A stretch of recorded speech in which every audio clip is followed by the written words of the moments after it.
आ रही थी कि एक वर्ड है रिस्टोरेशन का ना, ये एक जापानीज वर्ड है। इसका मतलब होता है इनलाइटेंड रूल। आप अक्सर इनलाइटनमेंट को वर्ड इस्तेमाल करते हैं ना, तो उसकी जगह पर ये भी एज ए सिनोनिम इस्तेमाल कर लेते हैं। 1868 के अंदर, 1860 से पहले तक की बात है, जो कि मैंने अभी आप लोगों को पीछे सारी रिवीजन करवाई है, अभी दोबारा रिवाइज करवा देती हूँ। हमने क्या पढ़ा अभी तक?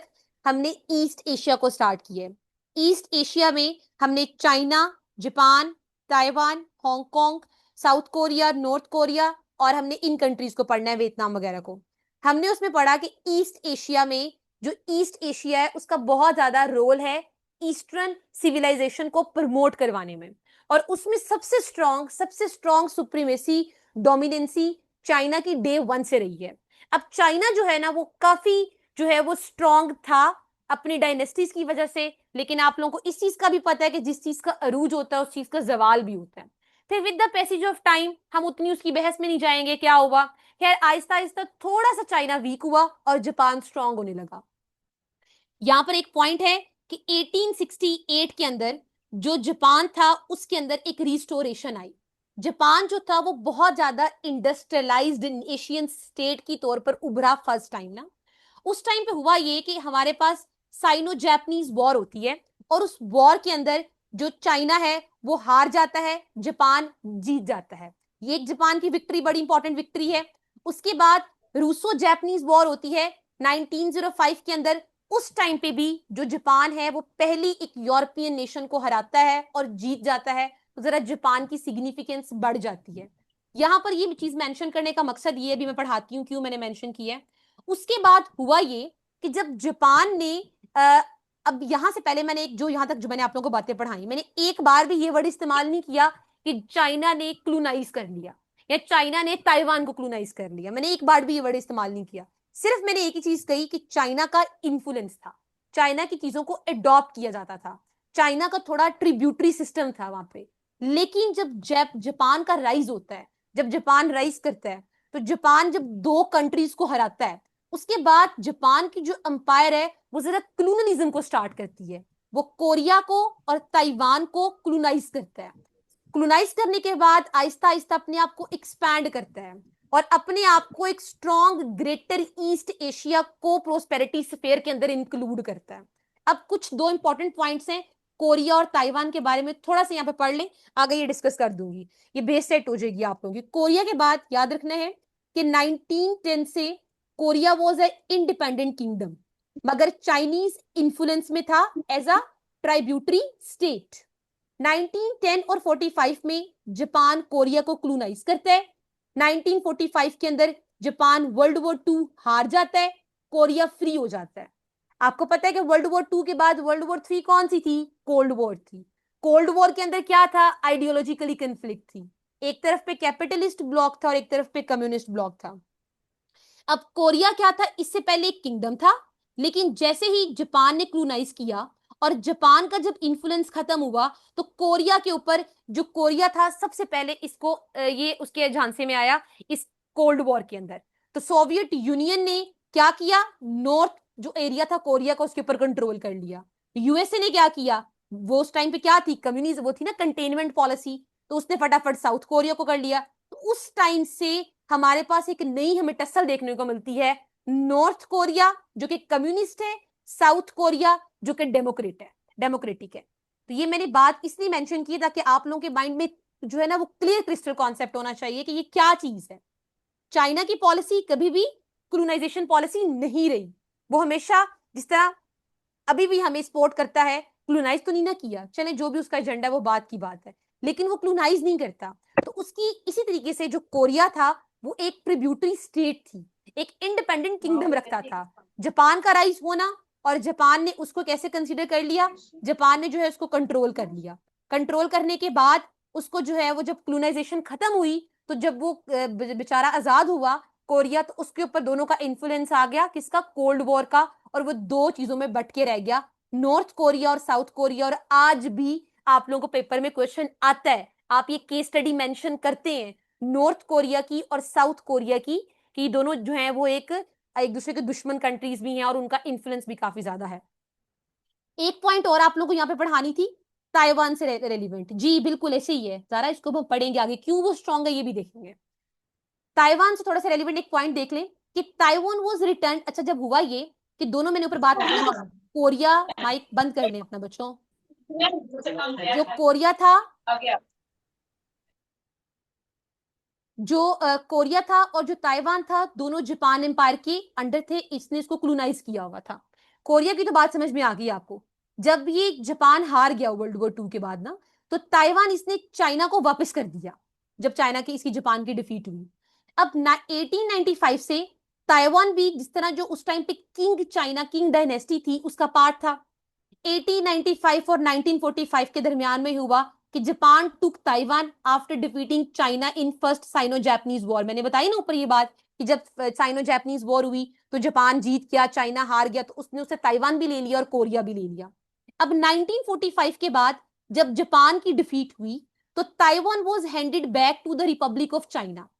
जो अलाइस अप्रूव्ड दिस हैंडओवर। उसके बाद क्या हुआ, 1949 के अंदर अपने ही चाइना के अंदर एक चाइनीज सिविल वॉर जो है वो इरॉड हो गई। जब वो चाइनीज सिविल वॉर का एंड होता है, तो एक तरफ थे माओ जेडोंग, जो कि कम्युनिस्ट थे। उन्होंने, जिसको मेन लैंड सेंट्रल चाइना कहते हैं, उस पर कंट्रोल कर लिया, पीपल्स रिपब्लिक ऑफ चाइना जिसे कहा जाता है। और जो एक चिंग काइशेक थे, वो ताइवान चले गए। वहां जाकर उन्होंने अपने आप को इंट्रोड्यूस करवा लिया, अपनी एक अलग कंट्री जो है इंट्रोड्यूस करवा ली, और उसका नाम रिपब्लिक ऑफ चाइना रख दिया। तो तब से हमें जो है वो एक मसला नजर आता है कि Taiwan is ruled by Republic of China, not People's Republic of China. और मेनलैंड चाइना, अब चाइना क्या कहता है? चाइना कहता है कि ताइवान मेरा हिस्सा है। ताइवान क्या कहता है? वो कहता है मैं तुम्हारा हिस्सा नहीं हूं, मैं इंडिपेंडेंट हूं। तो ये बेसिकली इनकी कंफ्लिक्ट है। इसको अभी डिटेल से आगे पढ़ेंगे। सिर्फ मैंने आप लोगों को यहाँ पे ये पॉइंट आ रहा था, तो मैंने कहा इसको मैं डिस्कस करवा देती हूँ, ताकि आप लोगों की जो है एक बेस सेट हो जाए। क्लियर हो गया यहाँ तक पॉइंट आप लोगों को? फर्क, क्लूनाइज का मतलब होता है जिस तरह ब्रिटिश ने सब कॉन्टिनेंट को आके क्लूनाइज किया था ना, उधर आ गया, अपना अपना जो है वो डेमोक्रेट, उसका गवर्नमेंट का सिस्टम इंट्रोड्यूस करवा लिया, हर चीज अपने कंट्रोल में कर ली। गुड। चीजें क्लियर हो रही है ना? बोर तो नहीं ना हो रहे आप लोग? समझ आ रही ना सारी चीजें आप लोगों को? अच्छा, आवाज का मसला है? बाकी सबको भी आवाज का मसला है? हीरा, मेरे एंड से तो बिल्कुल ठीक है इंटरनेट। आपके एंड से में भी मसला हो, आप इसको एक दफा चेक कर लें। ओके ओके, ऑल राइट, ठीक है। अच्छा जी, अब आगे थोड़ा सा मूव ऑन करते हैं। अब हम बेसिकली ईस्ट चाइना को ओवरऑल पढ़ रहे थे, तो हम पढ़ रहे हैं। सबसे पहले हमने क्या पढ़ा? हमने जो है वो अर्ली इरा पढ़ा। उसमें मैंने थोड़ा सा आपको डायनेस्टीज का समझाया, किस तरीके से चाइना का इन्फ्लुएंस था, सुप्रीम था। फिर थोड़ा सा हमने मॉडर्न इरा देखा। अब जरा हम कॉन्टेम्प्रेरी इरा में आते हैं, आफ्टर वर्ल्ड वॉर 2।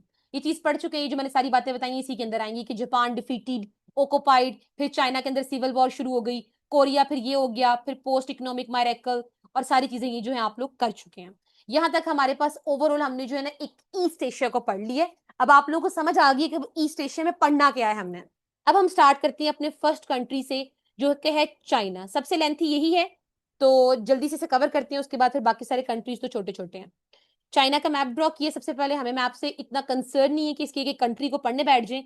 हम कैसे पढ़ सकते हैं ना, हम थोड़ी ना एलियन है। हमने वही चीज पढ़नी जो हमारे मतलब की है, जो हमारे लिए जो है वो बिल्कुल वही चीज पढ़नी है हमने। एमसीक्यूज के लिहाज से इसका जनरल नेम क्या है? People's Republic of China, PRC. Capital Beijing. सबसे लार्जेस्ट सिटी इसका शंघाई है। कहां पर है शंघाई? ये शंघाई नजर आ रहा है आपको, ये सबसे लार्जेस्ट है। उसके बाद इसका एरिया देख लीजिएगा, पॉपुलेशन, लैंग्वेज मैंड्रेन है, करेंसीज की दोनों एमसीक्यूज में पूछी जाती हैं। Political system one party system है इसके अंदर, जी जिनपिंग है। नेशनल फ्लैग इसका जरा ये वाला है, ये भी अक्सर आपको जो है पूछा जा सकता है, आपको पता होना चाहिए। ज्योग्राफी के लिहाज से तकरीबन ये 14 कंट्रीज के साथ अपना बॉर्डर शेयर करता है। इंडिया के साथ, रशिया के साथ, पाकिस्तान के साथ, नेपाल के साथ, ताइवान के साथ। उसके बाद फिर वो जो है वो तान सिटीज थी, उनको देखा था आपने, अफगानिस्तान के साथ। तो इसके बॉर्डर्स काफी ज्यादा हैं, आप इसको देख लीजिएगा। नेचुरल फीचर्स आपको पता है कि हिमालय माउंटेन है, यंगजी रिवर है, गोबी डेजर्ट है, तिब्बतन प्लेट्यू है, ये सारी चीजें हैं। थोड़ा सा हिस्टोरिकल एनालिसिस पीछे कर लिया आपने कि चाइना की सिविलाइजेशन, ये आपको पता ना कि सिविलाइजेशन का आगाज हमेशा उस टाइम पे होता है जहां पे कोई रिवर होता है। आप बेशक नील रिवर को देख लें, इंडस रिवर को देख लें, अब येलो रिवर को देख लें, तो जहां पे रिवर होता है सिविलाइजेशन हमेशा वहीं पर आती है, क्योंकि वो उनका डे वन से सोर्स ऑफ इकोनॉमी, खाना पीना इस पे डिपेंड कर रहा होता है, एग्रीकल्चर के ऊपर। So that's why. फिर डायनेस्टीज आई, ये पढ़ चुके हैं आप लोग। 912 के बाद रिपब्लिक ऑफ चाइना बना, सन येटसन ने बनाया था, ये उनके लीडर हैं। 1949 तक एक communist victory in civil war, PRC establish हुआ, माओ जेडोंग आती है। 66-76 में कल्चरल रेवोल्यूशन आता है जिसको माओइज्म कहते हैं। देन डेन जियोपिंग आती है, उनकी अपनी इकोनॉमिक जो है वो रिफॉर्म्स होती हैं। तो हमारा इनसे कोई कंफर्म नहीं जो है ना, कंसर्न नहीं है कि क्या चीजें हमने इसके बारे में करनी है। इकोनॉमी के लिहाज से देखा जाए, सेकेंड लार्जेस्ट इकोनॉमी है। Major sectors manufacturing, industry, export, इसमें बहुत ज्यादा स्पेशल इकोनॉमिक जोन्स हैं। बीआरआई इसका सबसे इंपॉर्टेंट प्रोजेक्ट है। World trade organisation, BRICS, AIB, SCO का ये मेंबर है, एक्टिव मेंबर है ये। कल्चर आप लोगों को चीजों का पता है, कल्चर वाली सारी चीजों का। मसले क्या क्या है चाइना के अंदर ना, हमने चाइना को पाकिस्तान अफेयर्स, करंट अफेयर्स और हमने जो है वो दूसरे जो है आपका एसे, उसके लिहाज से चाइना को कैसे कवर करना है। हमारा कंसर्न होना चाहिए कि what is Taiwan conflict, south China disputes, environmental pollution, population, real estate crisis, global scrutiny over human rights. ये कुछ टॉपिक्स हैं। अब चाइना को आज जब हम पढ़ लेंगे तो अब आप लोगों को एक बात को और पता होना चाहिए, अगर आपको नहीं पता, कि जब आप लोग पेपर अटेम्प्ट करते हैं कंपल्सरीज के या ऑप्शनल के, तो आप या जब ऐसे करते हैं तो आप लोगों ने कभी भी अपने पाकिस्तान की एग्जाम्पल को कोट नहीं करना होता जो नेगेटिव एग्जाम्पल्स होती हैं। पॉजिटिव आप कोट कर सकते हैं मगर आपने नेगेटिव एग्जाम्पल क्वेश्चन में कोट नहीं करनी होती। अब आज आप जब चाइना पढ़ लेंगे तो चाइना के आपको टेरिटोरियल इश्यूज भी नजर आएंगे, चाइना के आपको थोड़े से साउथ चाइना सी के मसले मसाइल भी नजर आएंगे, ट्रेड के मसले भी नजर आएंगे, इन्वायरमेंट के मसले भी नजर आएंगे, पॉपुलेशन का भी इशू चाइना के अंदर है। तो आप चाइना को इस तरह कोट कर सकते हैं, ठीक है, जहां जहां पे केस स्टडी है। उसके अलावा ताइवान इशू, चाइना की जो इंडिया के साथ टेरिटोरियल डिस्प्यूट है, साउथ चाइना सी, इन्वायरमेंटल पोल्यूशन, ये जो फिलीपाइंस के साथ इसका मसला है, south Korea, north Korea, Hong Kong के साथ जो इसका मसला है, जापान के साथ जो इसका मसला है, ये सारे के सारे जो मैंने आपको फिंगर टिप्स के ऊपर 8 टॉपिक्स काउंट करवाए, ये 8 की 8 टॉपिक्स आपके करंट अफेयर्स का हिस्सा है, आपके सिलेबस का हिस्सा है। आप लोगों ने अपने सिलेबस में इसको कवर करना है। तो कवर इस तरीके से अब आज के बाद करना है कि जब आप मैप खोलेंगे, रीजन पढ़ना है, रीजन के कंट्रीज को वहीं पे कवर कर लेना है कि किसका क्या मसला है। टॉपिक नंबर 1 है ताइवान कंफ्लिक्ट, क्योंकि हम क्या पढ़े, चाइना। चाइना का सबसे पहला मसला है ताइवान के साथ। क्या मसला है, बड़ा इसको शॉर्ट करके पढ़ाती हूँ। ताइवान क्या चीज है, ताइवान एक स्मॉल आइलैंड है। आपने देखा ना कहाँ पे मेनलैंड ऑफ चाइना, मैप के ऊपर देखा, ये ऊपर जाऊं, यहाँ पे करके होगा, यहाँ पे करके ये नजर आ रहा है, ये ताइवान है, छोटा सा एक आइलैंड है। अच्छा, ताइवान क्या है, ये स्मॉल आइलैंड है, मेनलैंड चाइना की कोस्ट के बिल्कुल साथ है। इसको republic of, also known as republic of China. Conflict क्या है, चाइना कहता है कि ताइवान मेरा हिस्सा है, ताइवान क्या कहता है, हम तुम्हारा हिस्सा नहीं है, हम तो एक सेपरेट कंट्री है। That's it. क्या हुआ, 3 मेन इंपॉर्टेंट इवेंट्स पता होने चाहिए। 1895 के अंदर क्या हुआ, Japan took Taiwan from king China dynasty after a war. पता था ना आपको, जो मैंने कहा था कि फर्स्ट चाइनो जापानीज वॉर जो थी, वो जापानीज वॉर के अंदर चाइना हार गया, जापान जीत गया, ताइवान भी ले लिया, कोरिया भी ले लिया। उसी टाइम जो था ताइवान चला गया। 1945 के अंदर जापान वॉर को हार गया, ताइवान को वापस दे दिया। जब ताइवान को वापस दे दिया, चाइना में एक सिविल वॉर खड़ी हो गई। उस सिविल वॉर में 2 लीडर्स आ गए, एक एक तरफ चला गया, एक तरफ चला गया। और जाके चाइना ताइवान ने क्या किया, अपनी अपने आप को अलग कंट्री बनवा लिया, अपनी नेशनलिस्टिक जो एक मूवमेंट स्टार्ट कर दी, अपना लीडर कर लिया, अपना गवर्नमेंट सिस्टम कर लिया। तो उस दिन से इनका अब मसला है। अब इनका मसला क्या है, कि यही मसला है कि मेनलैंड चाइना क्या कहता है कि ताइवान इज आर हमारा पार्ट है, हम इसको रीयूनिफाई करेंगे। ये 1 कंट्री है, ताइवान एक सेपरेट कंट्री नहीं है। ताइवान कहता है नहीं, हम सेपरेट हैं, हम इंडिपेंडेंट हैं, हमारी अपनी गवर्नमेंट है, हमारे अपने इलेक्शंस हैं, अपनी आर्मी, अपनी करेंसी, ये सारी चीजें हैं। वर्ल्ड क्या कहती है, मोस्ट कंट्रीज। अब एक बात और, हम लोग जब पढ़ते हैं ना करंट अफेयर्स, तो हम करंट अफेयर्स में एक टॉपिक पढ़ते हैं कंपटीशन का, कॉपरेशन का। जब भी आप करंट अफेयर्स कवर करें ना, तो आप इसको इस परस्पेक्टिव से कवर किया करें, अपनी फैक्ट बुक में लिख लें कि एक तरफ कॉपरेशन है, एक तरफ कंपटीशन है। अगर हम इसी एग्जांपल में देखें, चाइना का पाकिस्तान के साथ कॉपरेशन है, चाइना का रशिया के साथ कॉपरेशन है, यूएसए के साथ क्या है, कॉम्पिटिशन। और कॉम्पिटिशन कब होता है, कॉम्पिटिशन हमेशा दोनों बराबर के खिलाड़ी के दरमियान में होता है, ठीक है, दोनों जब बराबर के होते हैं। चाइना बहुत एक अच्छा कंट्री, इमर्जिंग है, इसी तरीके से यूएसए ऑलरेडी इमर्ज्ड है, वो सुपर पावर है। तो दोनों को कंपटीशन है। कंपटीशन में हमेशा कौन सा टेक्टिक इस्तेमाल की जाता है, प्रॉक्सी टेक्टिक इस्तेमाल किया जाता है। प्रॉक्सी मतलब आप डायरेक्ट आके मैदान में वॉर नहीं करते हैं, आप एक दूसरे के वीक पॉइंट्स पे अटैक कर रहे होते हैं। अब चाइना का क्या मसला है ताइवान के साथ, तो जब आपको पता है ना कि कोई कंट्री जब इंटरनली, पाकिस्तान क्यों नहीं ग्रो करता, पाकिस्तान की स्ट्रेटेजिकली सिग्निफिकेंस इतनी ज्यादा है। पाकिस्तान में क्या पढ़े लिखे लोग नहीं है? डेफिनेटली हैं, बट स्टिल पाकिस्तान क्यों, पाकिस्तान के अंदर लूप होल्स एग्जिस्ट करते हैं? तो पाकिस्तान के अंदर लूप होल इसलिए एग्जिस्ट करते हैं, उसका रीजन ये है कि पाकिस्तान इंटरनली वीक है। जब भी आप देखोगे इंडिया आप पे डायरेक्ट अटैक नहीं करेगा, इंडिया आपके वीक पॉइंट पे अटैक करता है, टेररिज्म को जो है वो बढ़ाता है। जो आपके सेपरेटिस्ट लोग हैं जो कि कहते हैं कि बलूचिस्तान के अंदर या जो सिंध के अंदर केपीके के अंदर जो सेपरेटिस्ट मूवमेंट है, वो उनको भड़काता है, वो उनको जो है वो इग्निएट करता है, उनके लिए जो है वो करता है सारी की सारी चीजें जो करता है। तो ये चीज मैं बताती हूँ आपको। रमला क्या क्वेश्चन है आपका? अच्छा, तो ताइवान जो है वो अब इस तरीके से जो है वो अब जो वर्ल्ड है, जो यूएसए है, अब चूंकि यूएसए का कंपटीशन है चाइना के साथ, तो पूरी दुनिया जो कि चाइना के साथ है वो तस्लीम नहीं करती ताइवान को एक सेपरेट कंट्री। लेकिन यूएसए जो है वो ताइवान का दोस्त है। अच्छा, किस लिए दोस्त है? क्योंकि वो उसको इनडायरेक्टली अटैक करना चाहता है। तो ये पॉलिटिक्स है ना, सारी की सारी जियो पॉलिटिक्स है ये। तो कॉम्पिटिशन में इस पॉइंट को ऐड करें तो ये सारे पॉइंट्स इसके अंदर आते हैं। अब China threatens to invade Taiwan if it declare full independence, USA support Taiwan with arms and defence.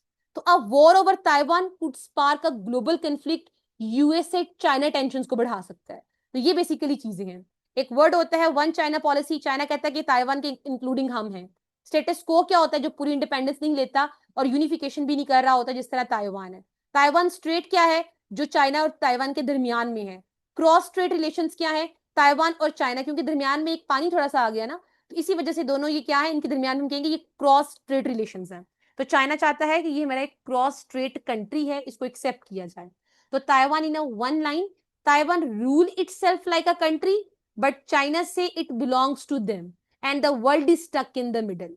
Got it? ये चीज क्लियर होगी आप लोगों को यहां तक? ताइवान क्राइसिस क्लियर हो गए? कुरतुलैन ये चीज क्लियर होगी आपकी?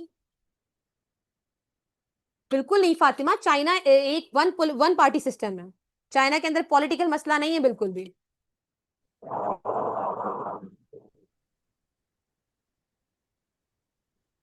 Good, very good. अब इसको भूलना नहीं है आप लोगों ने, ये आपका करंट अफेयर्स से टॉपिक कवर हो गया। गुड, ठीक है। अब हम स्टार्ट करते हैं। माइक अपना ऑफ कर ले, माइक नहीं ऑन करना। कोई क्वेश्चन है लिख के सेंड करें मुझे। हमारा वो क्यों मानेगा उसका? अब आप जब आपके साथ ईस्ट पाकिस्तान था और वेस्ट पाकिस्तान था, तो आप चाहते थे कि वो बांग्लादेश बन जाए? कोई कंट्री क्यों चाहेगा कि वो बांग्लादेश बन जाए? और बेसिकली ना एक इसका पर्सपेक्टिव और भी है। जी सारा, ताइवान को जो है वो यूएसए बैक करता है, बिल्कुल करता है, क्योंकि इनडायरेक्टली टेक्टिक्स वो इस्तेमाल करता है इस चीज के। अच्छा, एक क्वेश्चन इसका एक आंसर और है इस बात का कि ताइवान जो है, देखो ना, एक चाइना है, अब चाइना के बिल्कुल साथ बैठा हुआ है ताइवान। तो अगर अब ताइवान को वो सेपरेट कर देता है, लेट्स सपोज वो उसकी इंडिपेंडेंस मान लेता है ना इंडिपेंडेंस, तो जब वो इंडिपेंडेंस मान लेगा, उसके कौन सा उसके साथ कुछ अच्छे ताल्लुकात हैं? उसके कौन सा, मैं इस लास्ट पे आपको ये ना, ये लास्ट पे क्वेश्चन का आंसर देती हूँ कि कंडक्ट करवा रही हूँ कि नहीं। तो उसके कौन सा अच्छे ताल्लुकात हैं उसके साथ, ताइवान के साथ? तो ताइवान ने सेपरेट होकर भी कौन सा उसका साथ देना है? चाइना का। तो वो अगर सेपरेट होकर बैठ जाएगा फिर तो वो डंकी की चोट के ऊपर दुश्मनी पालेगा ना उसके साथ। तो चाइना अपने इंटरनली मसलों में तो नहीं ना पड़ना चाहता, एक नया दुश्मन जो है वो कर ले। वो तो उसको पल पल की खबर देगा, उसको यूएसए को उसकी। जब उसकी पल पल की खबर देगा तो चाइना, उसका तो पॉइंट स्ट्रांग हो गया ना।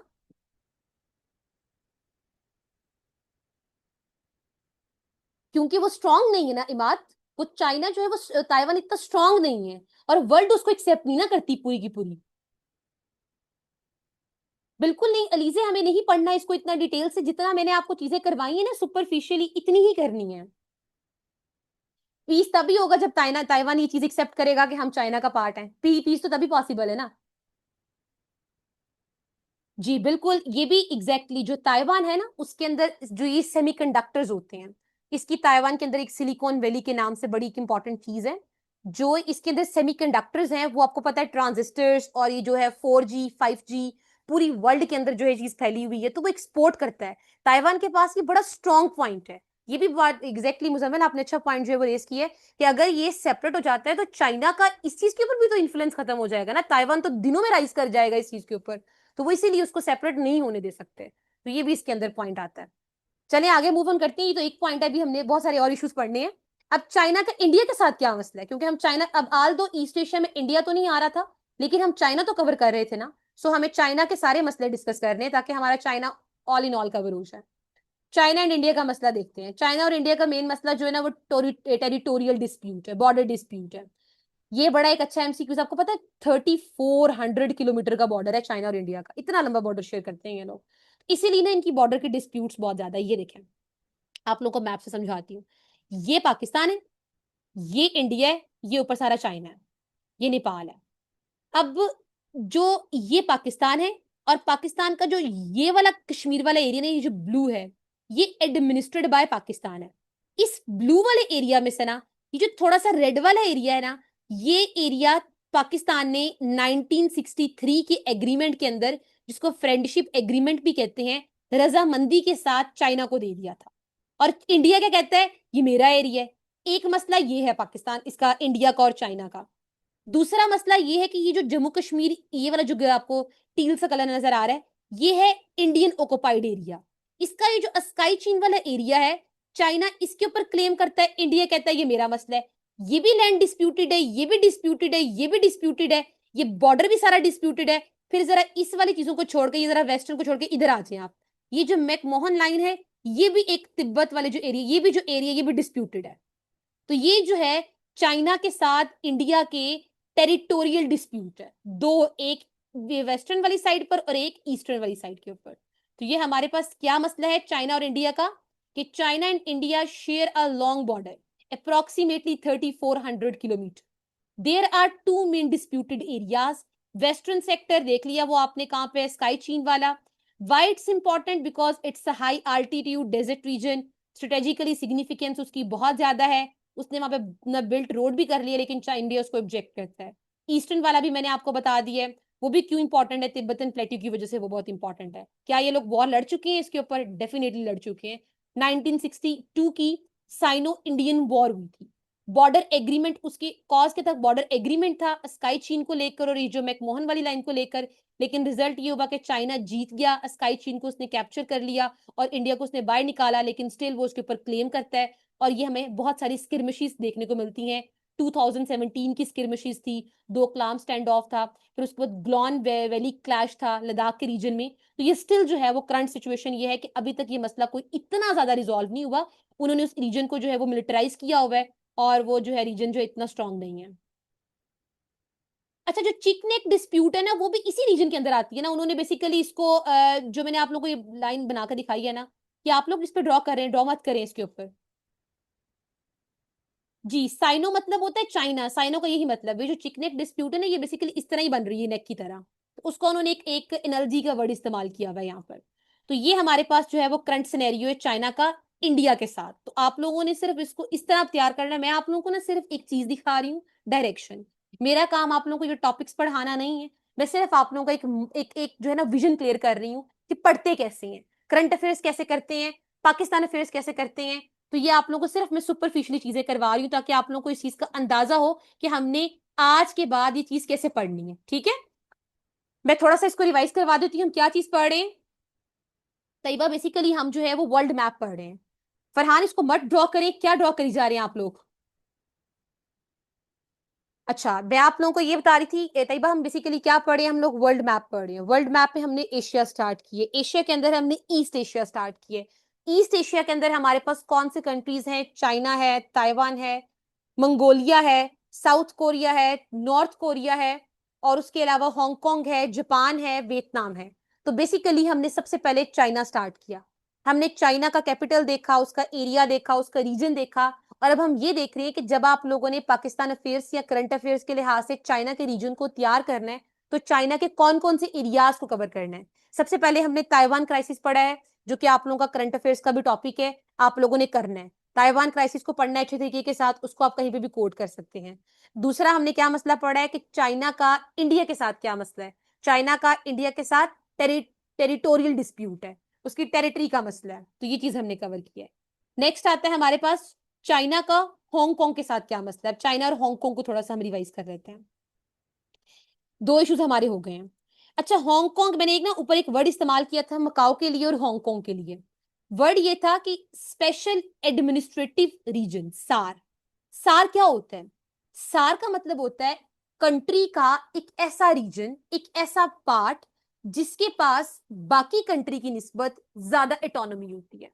पाकिस्तान की एग्जांपल ले लें, पाकिस्तान के चारों सूबे एक तरफ, गिलगित बल्तिस्तान एक तरफ, क्योंकि उसका अपना मिनी कॉन्स्टिट्यूशन है, अपना उसका पॉलिटिकल सिस्टम है, अपनी उसकी इलेक्शंस हैं, अपनी उसकी सारी चीजें हैं।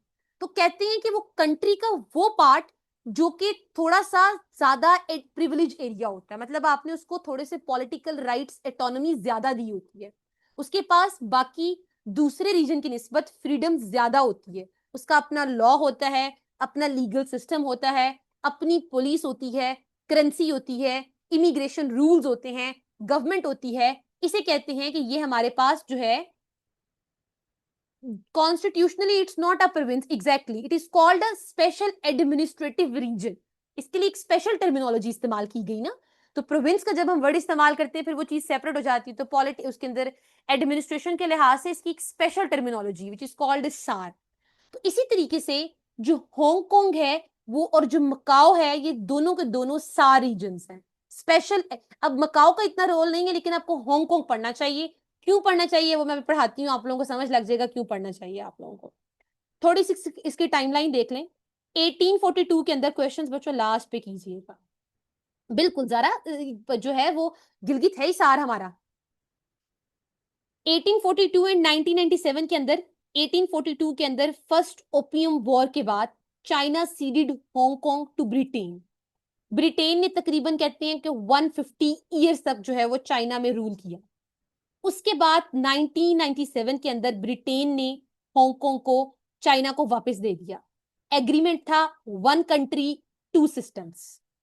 क्या मतलब कि वन कंट्री टू सिस्टम, क्या मतलब कि चाइना जो हांगकांग है वो है तुम्हारा ही पार्ट। किसने कहा? ब्रिटेन ने कहा। ब्रिटेन ने कहा कि ये जो हांगकांग है ये तुम्हारा ही पार्ट है, लेकिन इसका अपना सिस्टम होगा, ये चाहे तो कम्युनिज्म रख ले, ये चाहे तो कैपिटलिज्म रख ले, तुम्हारा अपना सिस्टम होगा, तुम जो मर्जी करो। तुम हांगकांग की इंटरनल अफेयर्स में इंटरफेयर नहीं करोगे। ये बात कब हुई? 1997 के अंदर। अब इससे पहले क्या था? इससे पहले ये कोई बातें ऐसी वाली वैसी वाली नहीं थी, हांगकांग पूरा चाइना के अंडर था। लेकिन जब ब्रिटेन ने वापस किया उसने शर्तें रख दी जो मैंने बताया आपको। इसीलिए कहते हैं one country two system exist in China and Hong Kong.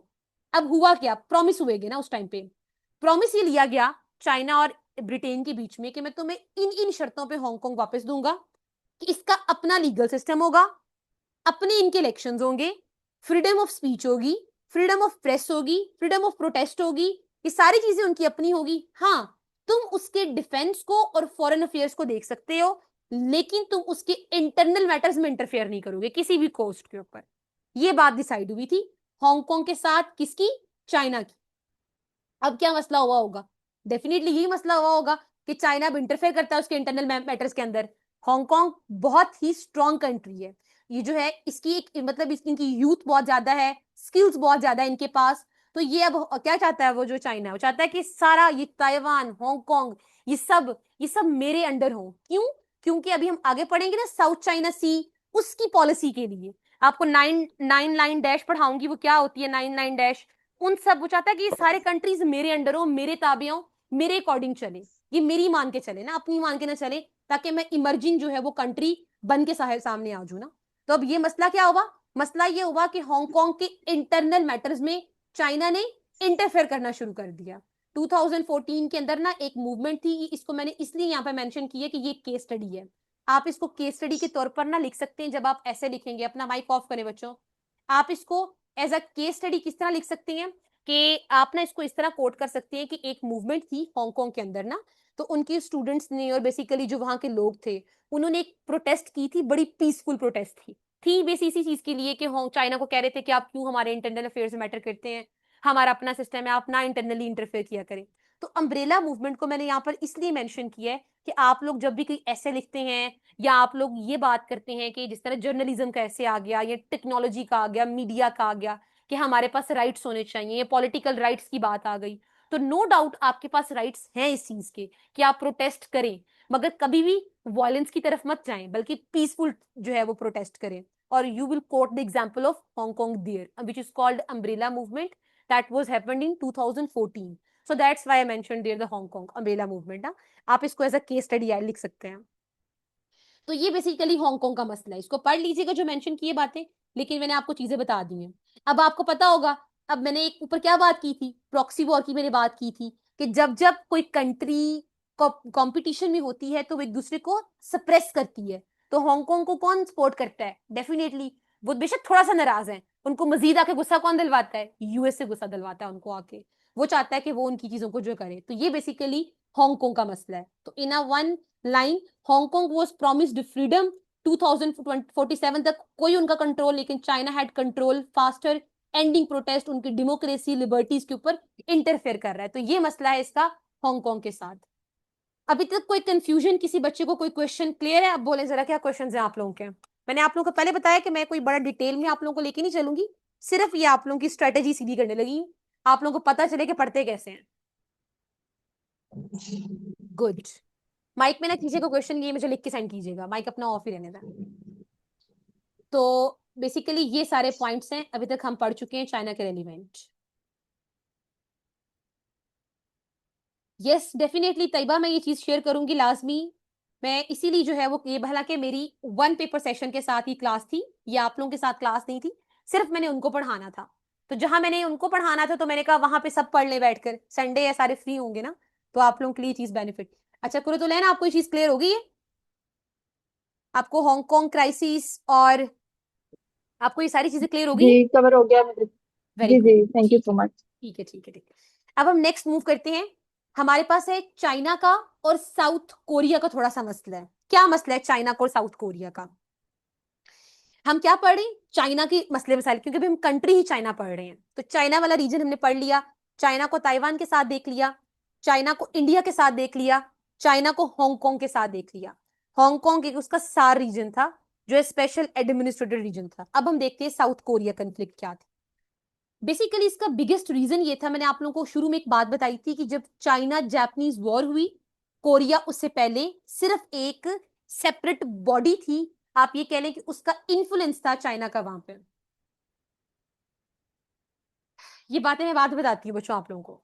अच्छा ये थी चाइना जो है वो बेसिकली चाइना जापानीज वॉर के अंदर चाइना हार गया, जापान जीत गया, कोरिया जो था वो चाइना के अंडर, उसके जापानीज के अंदर आ गया, और जो ताइवान था वो भी उसके अंडर आ गया. वर्ल्ड वॉर 2 हुई, जापान हार गया, कोरिया और ताइवान दोनों आजाद हो गए, ताइवान चला गया उसके पास, चाइना के पास. लेकिन जो ये कोरिया था, ये भी फ्री हुआ ही क्या था कि इसके ऊपर उस टाइम पे वर्ल्ड जो कोल्ड वॉर स्टार्ट हुई थी उसका इन्फ्लुएंस ऐसा बुरे वाला आया कि इसने इसको डिवाइड कर दिया साउथ कोरिया के अंदर और नॉर्थ कोरिया के अंदर. अब हम देखते हैं मसला क्या है. ये मसला ना बड़ा एक, आप लोगों ने इसको एज अ केस स्टडी पढ़ा भी होगा.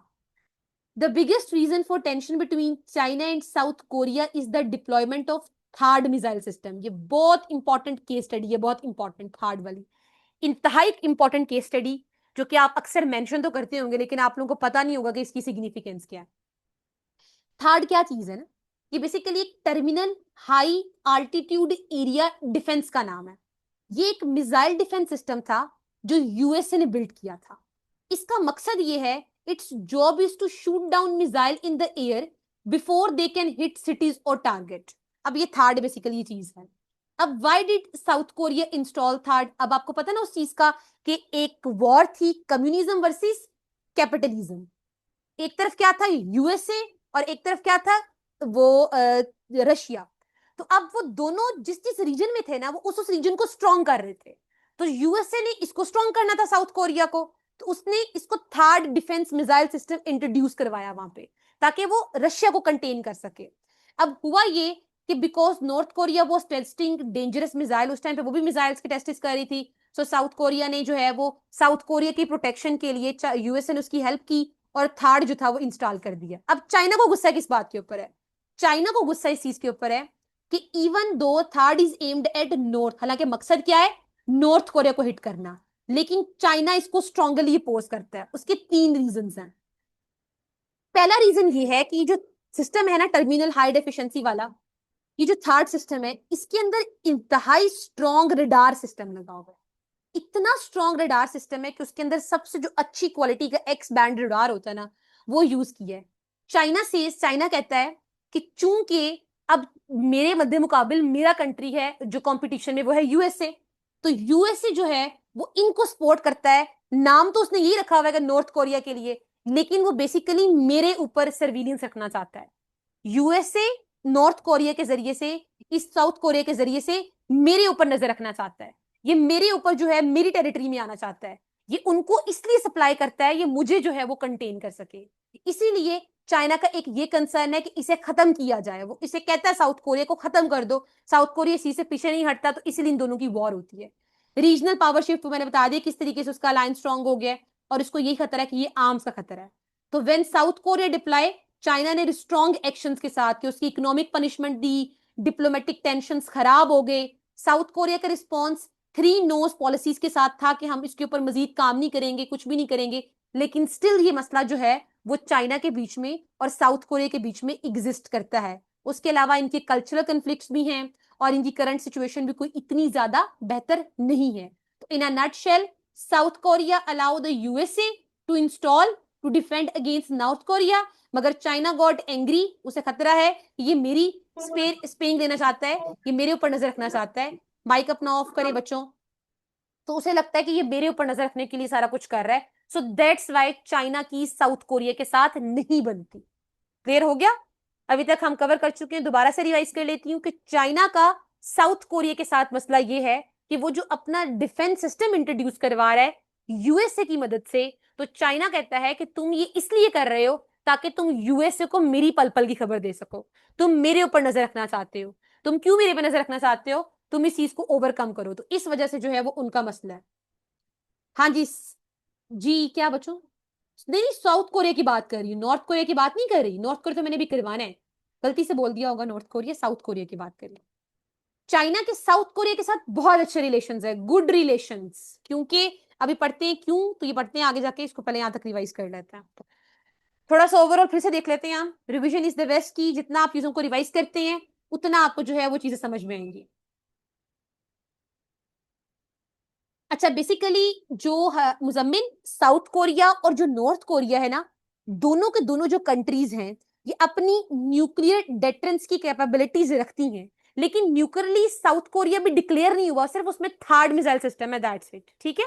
तो ये चीज आपने याद रखनी कि वो न्यूक्लियर डेटरेंस की कैपेबिलिटीज रखते हैं।